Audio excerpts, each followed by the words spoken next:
Hi, I never do these kinds of videos, but last night I had a dream and I need to share it with you. Now, before I tell you about the dream, I don't dream, and if I do, I never remember them. I haven't maybe had a dream in 20 years since I was in my 30s, and I'm past my 50s, so I just wanted to let you know that this dream that I had last night was very vivid. I remember I was driving and it was dusk. The last of the sunlight was still shining in the sky, so it wasn't, the street lights weren't on yet, but it was just that little bit of sunlight left. And I remember the street light flickering on, which caught my attention, and I saw there was stars, so many stars, millions of stars, and it was just odd. I found it really strange that there were stars in the sky, considering that there was still light. Usually you have to be in a really dark area to see the stars the way I saw them. But when that street light flickered on, I looked at it, and then I started to notice like one star moving, then two, then 10, and then they all just started just slowly descending down, and I immediately knew what it was. It was Revelation 6, verse 12, the sixth seal. And I beheld, then he had opened the sixth seal, and lo, there was a great earthquake, and the sun became black as sackcloth of hair, and the moon became as blood. And the stars of heaven fell unto the earth, even as a fig tree casteth her untimely figs, and was she shaken of a mighty wind. And the heaven departed as a scroll when it's rolled together, and every mountain and island was moved out of their places. And the kings of the earth, and of the great men, and of the rich men, and the chief captains, and the mighty men, and every bondsman, and every free man, hid themselves in the dens and in the rocks of the mountains, and said to the mountains and rocks, Fall on us, and hide us from the face of him that sitteth on the throne, and from the wrath of the Lamb. For the great day of his wrath is come, and who shall be able to stand? When all the stars just started to slowly descend down, I knew it was the sixth seal. I slammed my brakes and I flipped around, and as I was driving back down the street, I was trying to rush back home.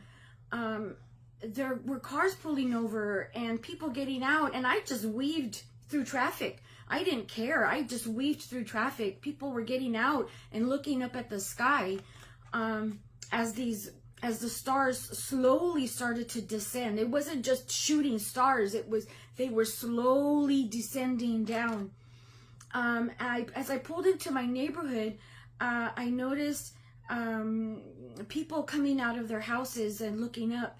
And I just drove right up into my front yard, and just slammed my brakes. I didn't care about any of that.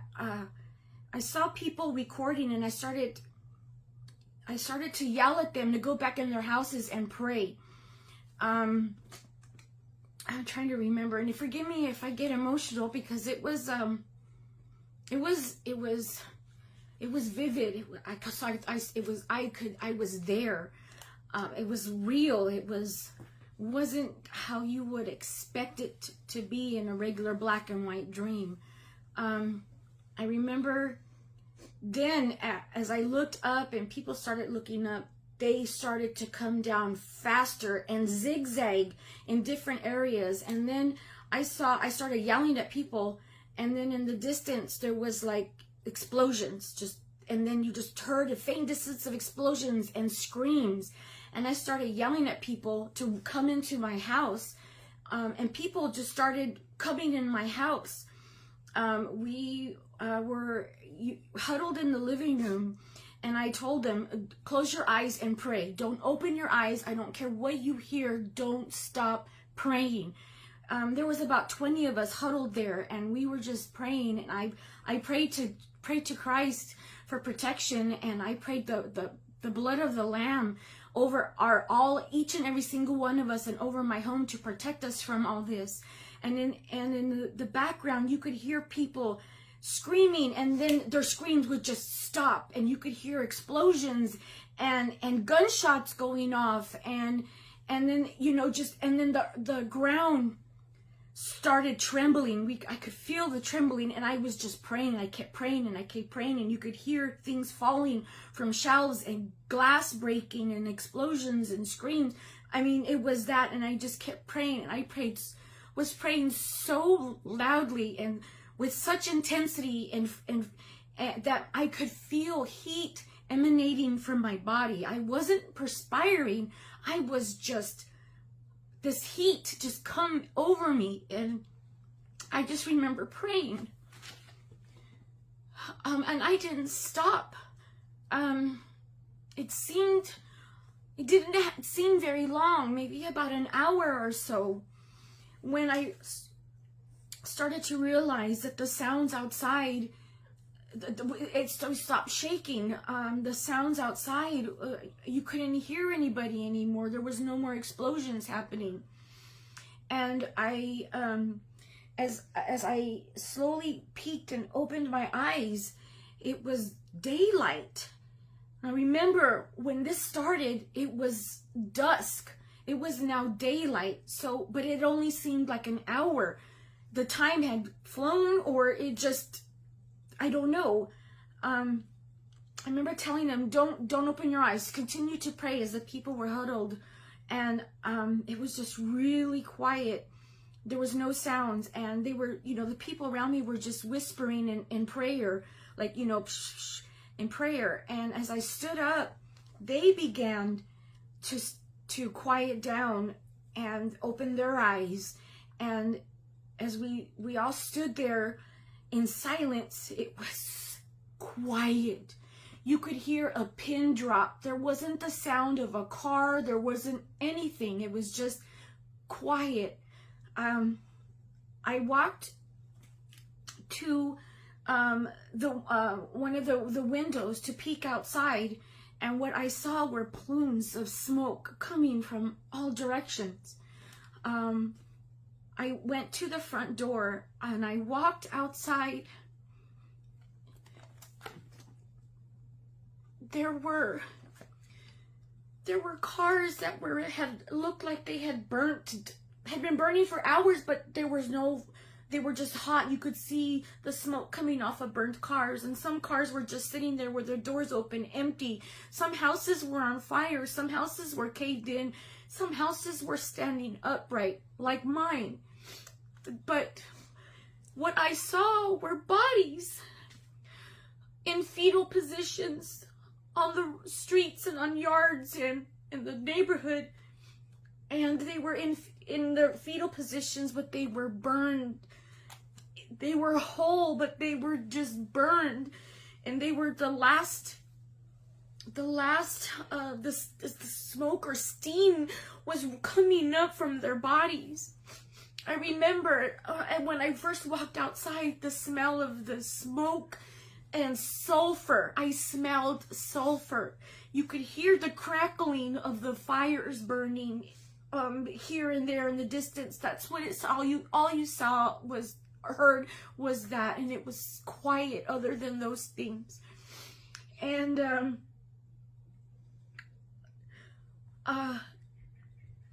I walked up to one of the bodies on the ground, and I touched it with my foot.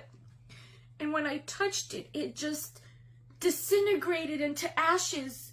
There wasn't bone left. It it was whole. And as soon as I touched it, it was just ash. It went to ash. I woke up. When I woke up, I had this adrenaline rush through my body of fear. The fear, I felt it all through my body, and I just started to pray. I said, God, please, Lord, please, whatever this is, just, I prayed, and I fell back to sleep. And somehow I ended up back in my dream. but I wasn't in the neighborhood anymore. It was a group of us, maybe 10, I don't know, 10 people. We were armed. Some had rifles. I was carrying a baseball bat. People had wagons behind them with like food and water, gear, survival gear in these things. There was no power. The cars, you couldn't get them started. We could only walk. But we weren't in the neighborhood. Like I said, we were in the city. I don't know what city, but we were in the city, and we were walking, and we were alert, on high alert, because though there was other people who had survived, but they either didn't pray to God for protection, and were hidden enough from God's wrath that they didn't get burned. But they weren't necessarily alive. I really, from what I gathered was that they were alive. They looked like they were bruised, but they weren't bruised. It was how the body looks as it's starting to decompose. They smelled of rotten flesh and sulfur, but they weren't alive. They were possessed by demons. So it was like they weren't, if they saw us, they wanted to attack us. They didn't, and there's a TV show, The Walking Dead. I never watched that. I never wanted to, because that right there was very frightening, the sounds they made. This wasn't like that. They didn't walk slowly or make those sounds. They were animated. They could run after you. And they didn't want our food and water. They just wanted to kill us or take over us. So we were on guard. People had rifles, and I had baseball bats. We were ready. I remember we were walking. We were in a building that hadn't had a lot of damage from the earthquakes. And we were walking up the stairway, like a stairwell inside a building that just, you go up to a landing and you just keep going up. We were going up. And I remember hearing something, and I told people to stop. I just put my hand up and everybody stopped. And I peeked into the middle of the stairway and looked up. And when I looked up, what was looking down were these people, these dead people, but animated and alive because they were taken over by demons. Looking down, it was just like, oh my God. And I woke up, and I woke immediately up.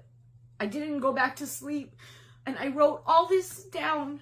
I'm sharing this with you because, like I said, I don't ever have dreams, and not since my 30s.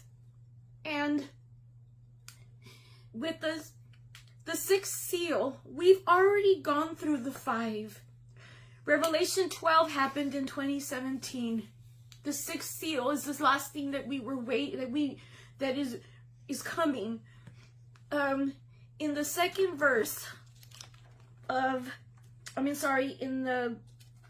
in Revelation 6 and verse number 13, as the stars of heaven fell into the earth, as the fig tree casts her untimely figs. Now the fig tree, the one that grows in Israel, untimely means if you go back and do the root of the word from the Hebrew description, the Hebrew word, it means it's like a rotten, not like sour, the kind that you can't eat. You can't eat it because it's not ripe.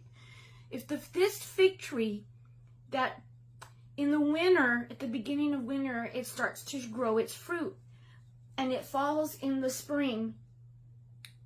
It falls in the spring, but it's not the fruit you eat. You can't eat it. It's not the good part of the fruit. This falling of the fig tree's fruit happens in the spring. The spring equinox is in March 20th, the evening of March 20th, sundown to March 21st. This is our spring equinox. This is when those fig trees' fruit begin to fall off the tree. So I don't know if it means this spring or anything, but I just want you to know that this dream is a vision that I've had. So thank you for letting me share. I appreciate it. Thank you. God bless.